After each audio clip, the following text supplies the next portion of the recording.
ओम।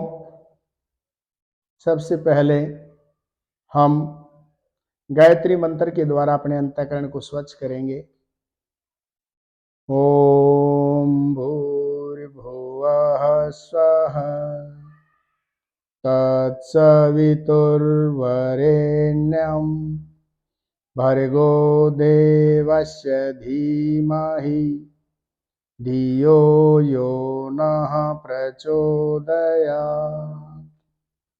तूने हमें उत्पन्न किया, पालन कर रहा है तू।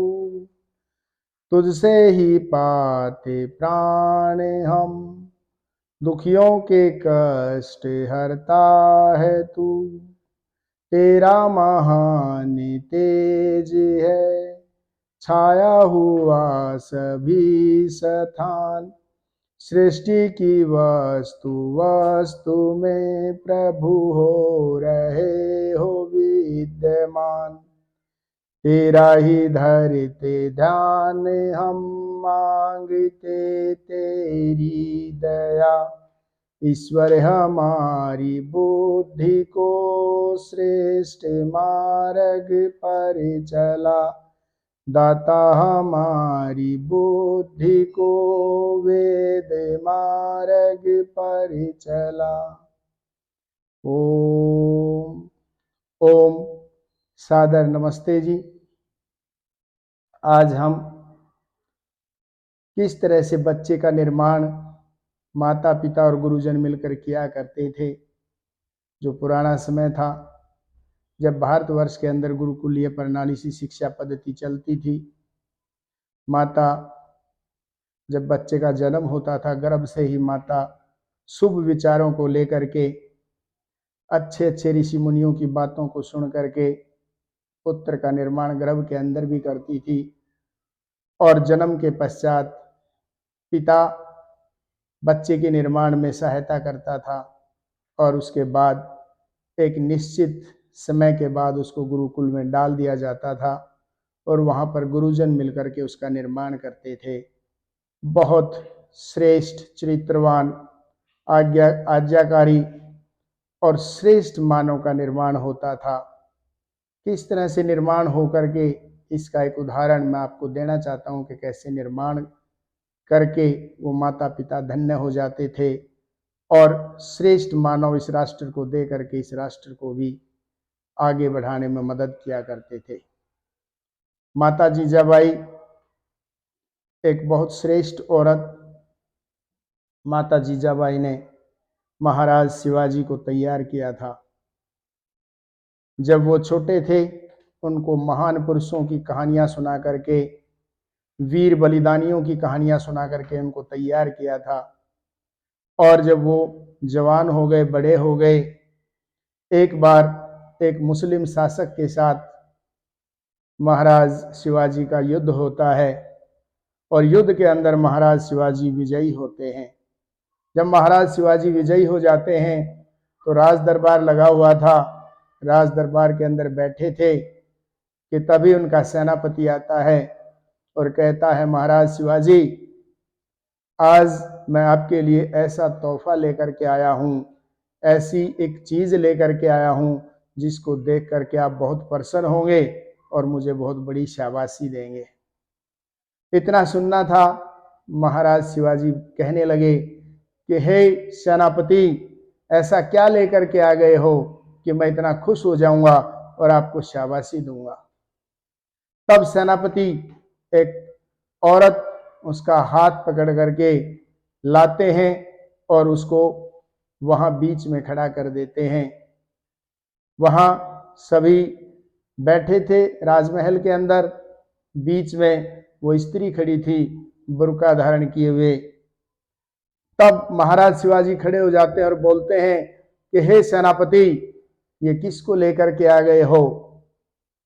तब महाराज शिवाजी कहते हैं कि ये उन धूर्तों की स्त्री है, ये उन पापियों की स्त्री है जिन्होंने हमारी बहनों की और माताओं की अस्मिताओं को लूटा, हमारे छोटे छोटे दूध मुहे बच्चों को ऊपर फेंक करके भाले की नोक पर ओटा और इसके साथ ही उन्होंने हमारे जो वृद्ध जन थे उनको धरती पर घसीटा, हर तरह से हमारा अपमान किया। ये उनकी स्त्री है।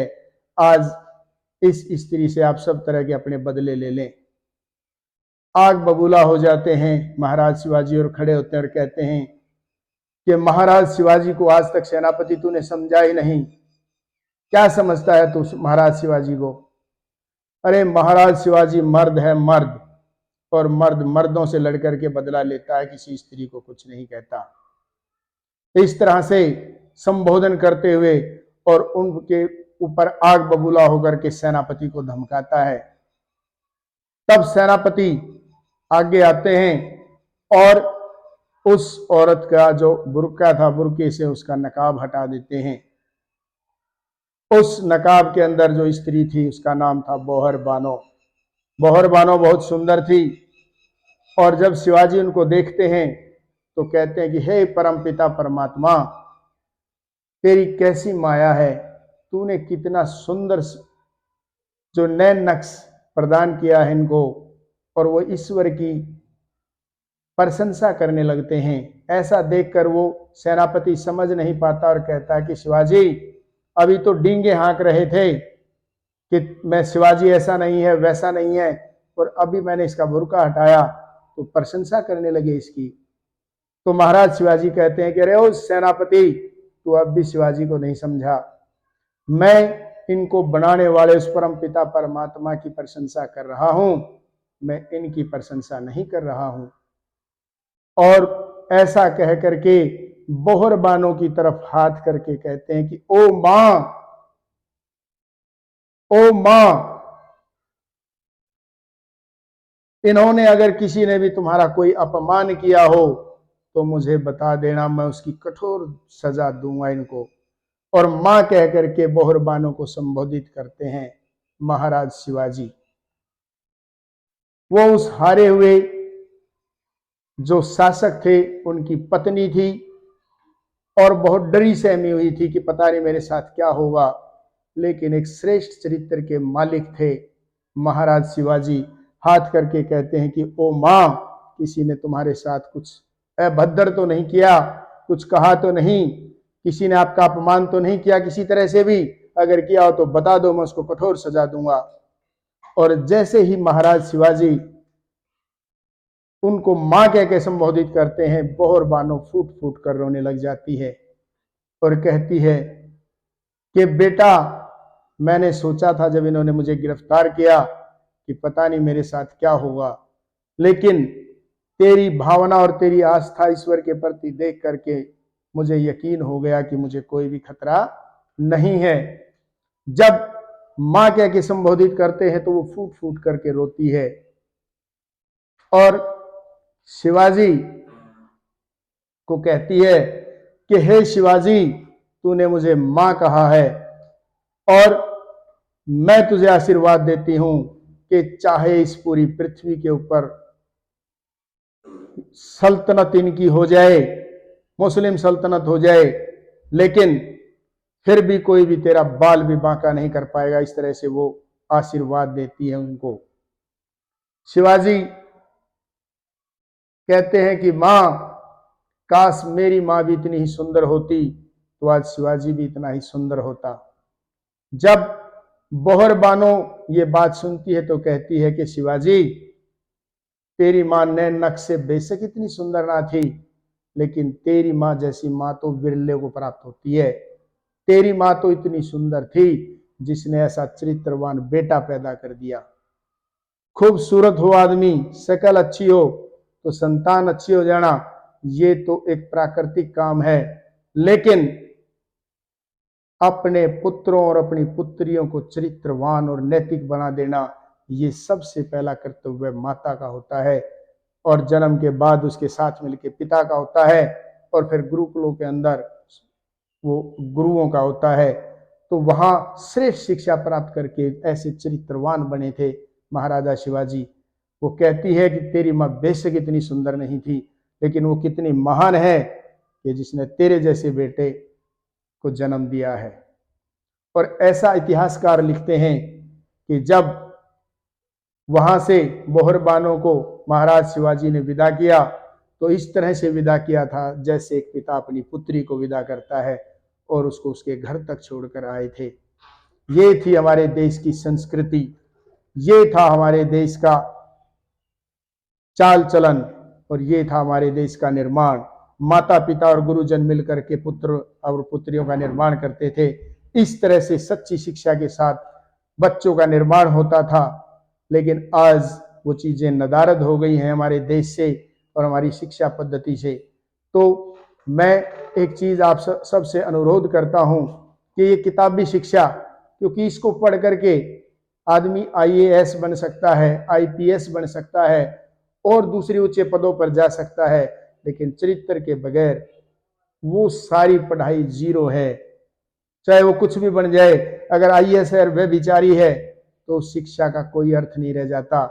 इसलिए सबसे पहले आप सभी माता पिता और गुरुजन जो बच्चों को पढ़ाते हैं, जो भी हैं, सभी अध्यापक गण हैं, सभी बड़े बूढ़े हैं, सभी हमारे जो बच्चों का निर्माण करने वाले जो भी उनसे संबंधित व्यक्ति हैं, सभी अपने आचरण को सबसे पहले श्रेष्ठ करें और उसके बाद उस श्रेष्ठ शिक्षा उन बच्चों को प्रदान करें, ताकि हमारा देश ऐसे वीरों को जन्म दे सके, ऐसे चरित्रवान लोगों को जन्म दे सके और ये भारत भूमि फिर से विश्व गुरु बन जाए, क्योंकि श्रेष्ठ आत्माएं ही श्रेष्ठ राष्ट्र का निर्माण कर सकती हैं।